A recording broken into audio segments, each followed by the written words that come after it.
नमस्कार मित्रों, स्वागत है आप सभी का हमारे इस चैनल में। आज के इस वीडियो में हम सभी लोग बाल मनोविज्ञान के पाठ 2 बाल विकास को प्रभावित करने वाले कारक का अध्ययन करेंगे। इसके पहले हम लोगों ने पाठ 1 व्यक्तिक भिन्नता का अध्ययन किया था विस्तृत रूप से। तो अगर आपने उस वीडियो को नहीं देखा है तो आप प्लेलिस्ट पर जाकर उस वीडियो को ज़रूर देख लीजिएगा। तो आज लेसन 2 बाल विकास को प्रभावित करने वाले कारक का अध्ययन करेंगे और इसके अंतर्गत जितने भी महत्वपूर्ण तथ्य हैं उन्हीं का अध्ययन करेंगे जो कि एग्जाम में पूछा जा सकता है। तो चलिए देखते हैं कि बाल विकास को प्रभावित करने वाले कारक क्या क्या हैं।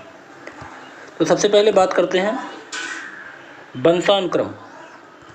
वुडवर्थ, देखिए वुडवर्थ का यहाँ पर एक सिद्धांत दिया गया है, एक परिभाषा दिया गया है। वुडवर्थ ने कहा कि वंशानुक्रम में वह सभी बातें समाहित रहती हैं जो जीवन का प्रारंभ करते समय जन्म से के समय नहीं वरन जन्म से लगभग 9 माह पूर्व गर्भाधान के समय व्यक्ति में उपस्थित होती थी, वही वंशानुक्रम है। तो ये परिभाषा किसने दिया है? ये वुडवर्थ ने दिया है। वुडवर्थ ने कहा है कि वंशानुक्रम में वह सभी बातें समाहित रहती हैं जो जीवन का प्रारंभ करते समय जन्म के समय नहीं वरन जन्म से लगभग 9 माह पूर्व जब गर्भाधान होता है उसी समय से व्यक्ति में उपस्थित होती है। ये परिभाषा वुडवर्थ ने दिया है। आगे देखते हैं, एक संतान जो होता है उसमें माता पिता के अतिरिक्त पूर्वजों के गुण या लक्षण दिखाई देते हैं। तो उस लक्षण का जो वंश दर वंश गुण होता है वो किस प्रकार चलता है, तो आपको ये पता होना चाहिए कि वंश दर वंश जो गुण होता है, जो लक्षण होते हैं वो कम होते चले जाते हैं। जैसे किसी एक संतान में माता पिता का गुण मिलेगा 1/2 आधा, 1/4 उसको दादा दादी से प्राप्त होगा, उसके दादा दादी का जो गुण होगा, फिर 1/8 पर दादा और दादी से प्राप्त होगा। इसी तरह 1/16 फिर 1/32 मतलब और पूर्वजों का गुण, शेषांश पूर्वजों का गुण प्राप्त होता है एक संतान में। तो यहाँ देखिए दिया गया है कि वंश दर वंश गुण कम होते जाते हैं। तो कैसे 1/2 फिर 1/4 फिर 1/8 फिर 1/16 1/32, क्या याद कर लीजिएगा, पूछा जाता है। आगे देखते हैं वंशानुगत रोग क्या क्या होते हैं। तो भैया वंशानुगत रोग होते हैं वर्णांधता और हीमोफीलिया।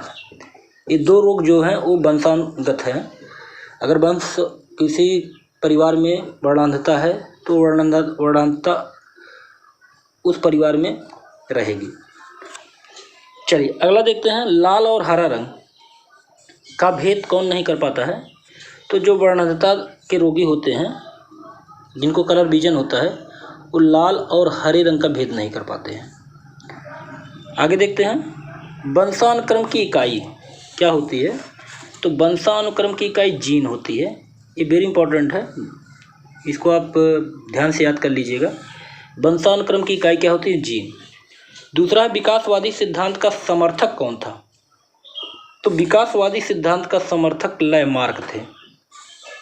और वंशानुगत सिद्धांत के जनक कौन थे? Gregor John Mendel. वंशानुगत सिद्धांत के जनक ग्रेगर जॉन मेंडल थे। ग्रेगर जॉन मेंडल ने आनुवांशिकी का सिद्धांत किस पौधे पर खोज की। तो ग्रेगर जॉन मेंडल ने मटर के पौधे पर आनुवांशिकी सिद्धांत को खोज किया था। अगला है कौन सा कारक बाल विकास को मुख्य रूप से प्रभावित करता है। जैसा कि ये लेसन हम पढ़ रहे हैं जो बाल विकास को प्रभावित करने वाले कारक कौन कौन से हैं। तो बाल विकास को प्रभावित करने वाला जो मुख्य कारक है मुख्य रूप से वो आनुवांशिकता है। आगे देखते हैं वंशानुगत सिद्धांत का बीज रूप में प्राप्त होता है। यह कथन था अरस्तु का। अरस्तु ने एक कथन दिया था, कथन कभी कभी पूछा जाता है। तो अरस्तु का एक कथन है कि वंशानुगत सिद्धांत का बीज रूप में जो प्राप्त होता है, ये कथन अरस्तु ने दिया था। मेंडल का वंशानुगत सिद्धांत कब प्रकाशित हुआ? तो 1886 में। जॉन ग्रेगर मेंडल का सिद्धांत वंशानुगत सिद्धांत 1866 ईस्वी में प्राप्त हुआ, 1866 ईस्वी में। अगला देखते हैं वंश परंपरा के मुख्य वाहक। तो वंश परंपरा के मुख्य वाहक पैतृक होते हैं, जीन जिसको कहते हैं। अगला है रुचियों, मूल प्रवृत्तियों एवं स्वाभाविक आवेगों का स्वस्थ विकास हो सकता है। तो स्वच्छ वातावरण में। आगे देखते हैं, मेंडल के नियम को प्रतिपादक हैं, तो मेंडल का नियम कहा जाता है, गेगर जान मेंडल ने मेंडल के नियम को प्रतिपादित किया था। अगला देखते हैं, भ्रूण में कितने क्रोमोसोम होते हैं? तो भ्रूण में 46 होते हैं, 46 क्रोमोसोम होते हैं, और अगर जोड़ा पूछे तो 23 जोड़े होते हैं। आगे देखते हैं, जो नर का क्रोमोसोम होता है तो XY होता है, और मादा का क्रोमोसोम XX होता है।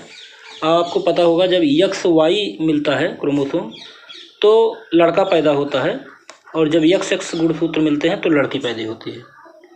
आगे देखते हैं, वंशानुगतता का निर्धारण होता है तो जीन्स के द्वारा। अगला निषेचित अंडा कहलाता है, तो भ्रूण जो होता है निषेचित अंडा कहलाता है। जन्म से पूर्व काल की अवस्था, जन्म से पूर्व काल में कितनी अवस्थाएं होती हैं? तो जन्म से पूर्व काल में 3 अवस्थाएं होती हैं।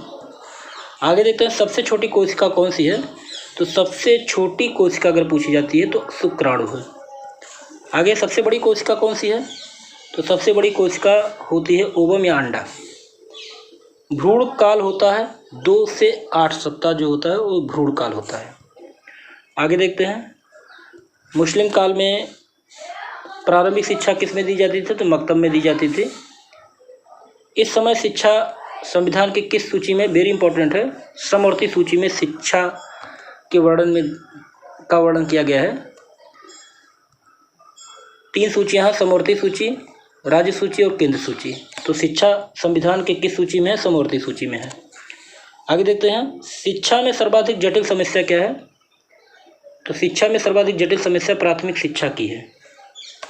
आगे देखते हैं, वर्तमान समय में आवासीय विद्यालयों की तरह प्राचीन समय में जो स्कूल थे उनको क्या कहा जाता था? तो गुरुकुल कहा जाता था। नर्सरी स्कूल के प्रारंभकर्ता कौन थे? तो नर्सरी स्कूल के प्रारंभकर्ता कौन थे? फ्रोवेल। याद कर लीजिएगा, नर्सरी स्कूल के प्रारंभकर्ता फ्रोवेल थे। 3R क्या है? अब पूछा जा रहा है 3R क्या है? तो 3R मतलब होता है रीडिंग, राइटिंग और गणित। कहने का मतलब पढ़ना, लिखना और गणित, जिसको अंगणित कहते हैं, तो इसको बोलते हैं 3R। आगे देखते हैं, नवोदय विद्यालय का गठन किसके लिए किया गया था? तो 75% ग्रामीण क्षेत्रों के लिए और 25% शहरी मेधावी बालकों के लिए किया गया है नवोदय विद्यालय का गठन। आगे देखते हैं, ऑपरेशन ब्लैक बोर्ड में क्या प्रावधान है?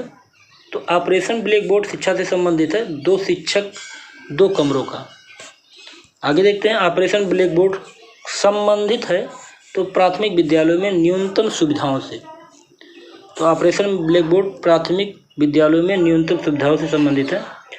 अब आगे देखते हैं, विकास की अवस्थाएं। तो विकास की 5 अवस्थाएं मानी जाती हैं। पहला होता है गर्भाधान अवस्था, एक गर्भधान से लेकर 9 माह 10 दिन तक होता है। फिर दूसरा होता है शैशवावस्था, जन्म से लेकर 6 वर्ष तक की अवस्थाएं जो होती हैं उस शैशवावस्था के अंतर्गत आती हैं। तीसरा होता है बाल्यावस्था, तो बाल्यावस्था जो होती है वो 6 से लेकर 12 वर्ष तक बाल्यावस्था कहलाती है। किशोरावस्था 12 से 18 वर्ष और प्रौढ़ावस्था 18 वर्ष के बाद जो होता है वो प्रौढ़ावस्था होता है। लेकिन मनोवैज्ञानिक के दृष्टि से, मनोवैज्ञानिक ने शैक्षिक दृष्टि से बाल विकास को 3 भागों में बांटा है। पहला शैशवावस्था, दूसरा बाल्यावस्था, तीसरा किशोरावस्था। तो शैशवावस्था, बाल्यावस्था और किशोरावस्था। तो आज इस वीडियो में इतना ही। इसके बाद शैशवावस्था, बाल्यावस्था और किशोरावस्था में होने वाले परिवर्तन या उनकी विशेषता और बाकी चीज़ें, बुद्ध के सिद्धांत, जो बुद्ध का सिद्धांत है उसके प्रवर्तक जो हैं, इस सभी का हम लोग अगले वीडियो में अध्ययन करेंगे। तब तक के लिए जय हिंद, जय भारत।